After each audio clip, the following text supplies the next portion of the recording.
j'ai aujourd'hui la charge au sein de la Commission économique et monétaire, qui peut paraître marginal, puisque c'est un texte qui s'occupe de la protection des consommateurs, et qui pourtant me semble être tout à fait au cœur des problématiques que nous soulevons ce matin. En tout cas, c'est dans cet esprit-là que j'ai abordé ce rapport.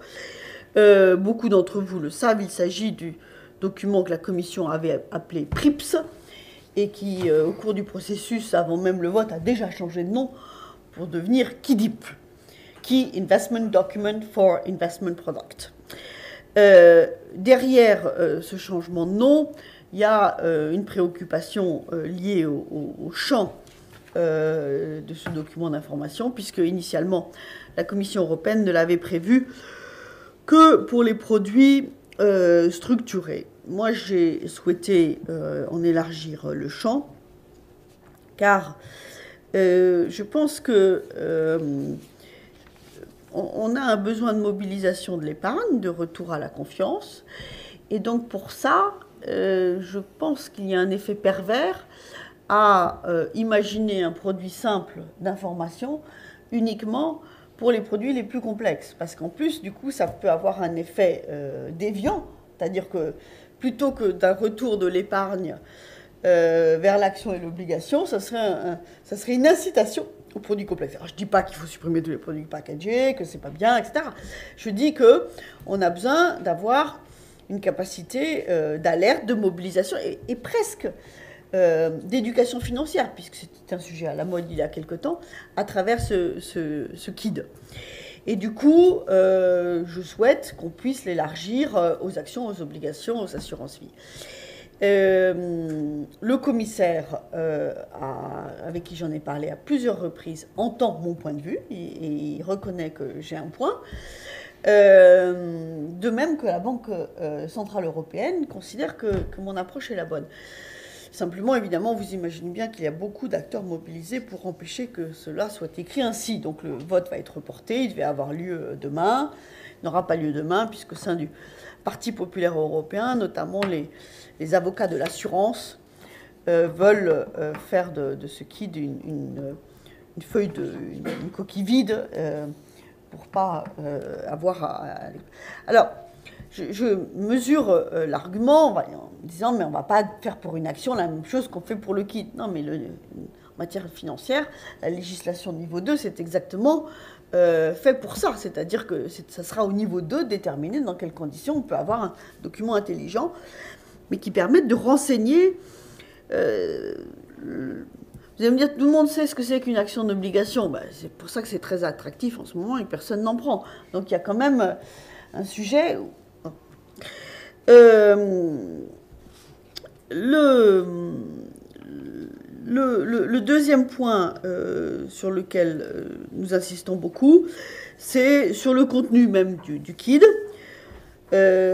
Outre le fait que nous voulons qu'il soit pédagogique d'une certaine manière, au-delà de l'indicateur de risque, nous accordons une certaine importance aux informations liées à la nature des produits et par conséquent au profil de type d'investissement visé par les initiateurs du produit d'investissement. C'est pour ça toute la question des informations liées à l'impact environnemental et social nous semble très important, y compris la référence à la question de savoir dans quelles conditions le produit d'investissement en question contribue au financement direct de l'économie et notamment à son horizon long terme. Je pense que je vous l'ai déjà dit dans un précédent petit déjeuner UFR, mais si je ne l'ai pas fait, je devais l'avoir en tête déjà. Moi, je suis très frappée de ce qu'un épargnant qui va voir son conseiller bancaire aujourd'hui et qui lui dit « je veux financer la mutation énergétique, etc. », n'a pas de réponse. Et donc, la question de l'innovation financière et de l'orientation de l'épargne, au-delà du renseignement qui vous est fourni, ça va vous rapporter tant, me semble être un élément très important à tous les niveaux de l'échelle. tout en évitant, évidemment, moi je ne veux pas faire du green ou du social washing, mais je veux qu'il y ait une adéquation entre les différents éléments. Le dernier point, s'agissant de ce texte, c'est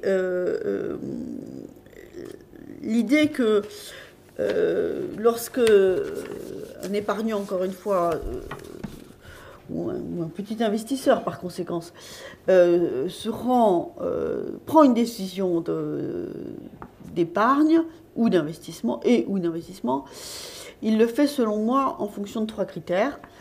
D'abord son projet d'épargne, donc son objectif d'épargne et ou d'investissement. Je m'excuse de ne pas faire trop la différence entre les deux, mais il y a un moment où je pense qu'il y a un glissement qui se fait.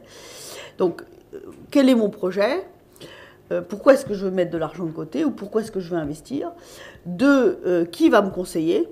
Donc ça a quand même une certaine importance. C'est pour ça qu'on demande la transparence sur les coûts, les rémunérations, etc. Et puis 3, quelle est la fiscalité qui me sera applicable ? Et ça, c'est un sujet plus compliqué parce qu'évidemment, ça se décline en fonction de chaque interlocuteur. Mais en même temps, c'est une donnée essentielle parce que à la fois, ça peut introduire des biais dans les placements et ça fait pleinement partie de l'arbitrage. Alors après, dans le document dont j'ai la charge, on a été confronté à une petite difficulté puisque celui qui a vocation à donner l'essentiel des informations sur le document d'information n'est pas celui qui va le distribuer. Donc, c'est pour ça que moi j'avais proposé qu'on ait une annexe, et donc avec 2 documents bien séparés, un sous la responsabilité du producteur et l'autre sous la responsabilité du distributeur. Je ne suis pas sûre d'obtenir un vote en faveur de ce niveau d'ambition, mais il y aura en tout cas mention dans le KIDIP de l'impact potentiel de la fiscalité sur la décision d'investissement qui sera prise. Voilà, je continue à penser que dans l'analyse du résultat du catalogue que nous avons sur la table, il manque des pièces majeures au dispositif, mais qui sont bien identifiées autour de ce que doit être l'union bancaire. Et puis que la question de l'orientation de l'épargne vers le financement à long terme continue à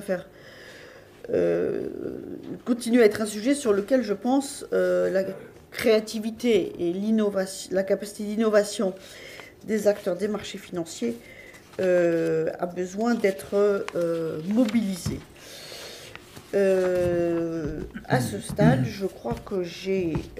un dernier point pour conclure, à titre de conclusion, qui est sur, évidemment, la définition du mandat des outils de contrôle de la stabilité financière, sur lequel j'observe que la question de l'identification des bulles potentielles, mais surtout de l'allocation optimum des capitaux, n'est pas à l'ordre du jour. Et donc il y a quand même là un sujet qui demeure si on veut mobiliser une épargne qui demeure, qui est là tout de même, et qui a du mal tout de même à être orientée de la manière la plus efficace possible vers le financement des besoins de l'économie à long terme.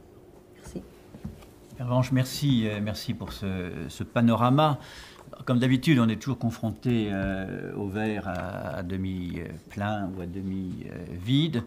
Alors c'est une question de perspective pour essayer de regarder la bonne partie et donc d'être optimiste. Donc moi je regarde la partie, le verre à demi plein. Et juste comme clin d'œil sur l'optimisme, on a voulu mettre dans la petite brochure de préparation là, un travail que nous avons fait avec la City of London sur le Green Paper et une lettre commune qu'on a envoyée au commissaire Barnier. Et donc c'est un clin d'œil parce qu'on pense toujours qu'on ne peut pas être d'accord avec les Anglais. Et à travers cette task force que nous avons de manière régulière entre Paris Aéroplace et la City of London, on arrive à identifier un certain nombre de points de convergence, et en particulier sur les points fondamentaux, comme le financement de l'économie, le financement des PME. Et à travers cette petite lettre, on a voulu projeter le fait que sur les éléments essentiels, on peut se mettre d'accord et on a les mêmes orientations. Et d'ailleurs, on a identifié aussi dans les priorités de réflexion sur une politique d'investissement à long terme qu'il fallait intégrer la dimension fiscale, puisqu'effectivement, il faut bien définir comment la fiscalité en tant que processus incentive permet de leverager une stratégie d'investissement. C'est un sujet, effectivement, pour l'Europe, bien que la fiscalité ne soit pas exactement dans le mandat européen, et c'est un sujet que nous avons en France, si on veut mettre les choses dans la bonne direction. Donc voilà les ambitions et l'optimisme qui est de mise pour cette rentrée et pour cette fin de législature.